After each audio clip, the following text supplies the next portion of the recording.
Guide to Integrated Assurance is the latest release of the APM Assurance SIG, and it's intended to provide advice and guidance to individuals and organisations on how they can provide assurance in a project environment in a more efficient and effective way. Organisations are facing more and more challenges with projects.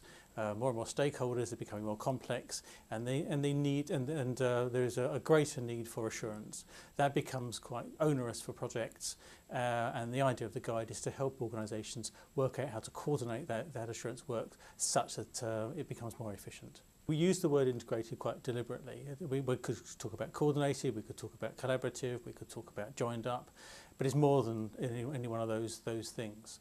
The integration is all around making sure assurance providers plan their assurance work together. They plan it in a way that fits not only the requirements for a particular project, but for the overall requirement for maybe a whole portfolio of projects. It's about working together collaboratively on assurance work. It's about sharing information between assurance providers. It's about then collating and coordinating the reporting of assurance so that, again, on a project-by-project basis, the assurance is brought together into one message. And as far as the organisation is concerned, it gets single messages around all of the projects and all the projects within the portfolio. So it's much more than just a collaborative, it's a fully sort of joined up, integrated approach.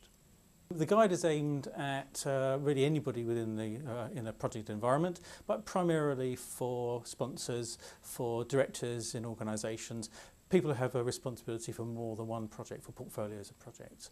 Because it not only talks about assurance that are specific to projects, it also talks about things like internal audit, quality assurance, which have roles outside of individual projects, but over a portfolio overall. So it's very much aimed at those people who have an overall responsibility for making sure that assurance is provided effectively for the whole organisation. The book will benefit readers because it will provide them a way of ensuring that assurance work isn't duplicated, that there aren't gaps in assurance, so there are sort of parts or aspects of projects which are not covered. So it should become more efficient. Projects should be less interrupted by assurance activity. Sponsors should be getting more coordinated messages, so they will not need to make a comparison between what one assurance provider is telling them compared with another assurance provider.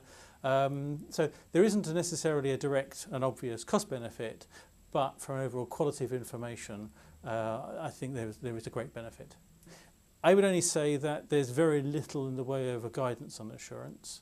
The way we've put the guide together is based upon a number of people, a number of assurance professionals who have many years' experience. It's actually quite hard to grapple with the sort of challenges unless you have had that type of experience over quite a long period of time in a complex project environment. So if there's a single overwhelming reason to buy the book, is you're buying that collective experience from a group of assurance professionals.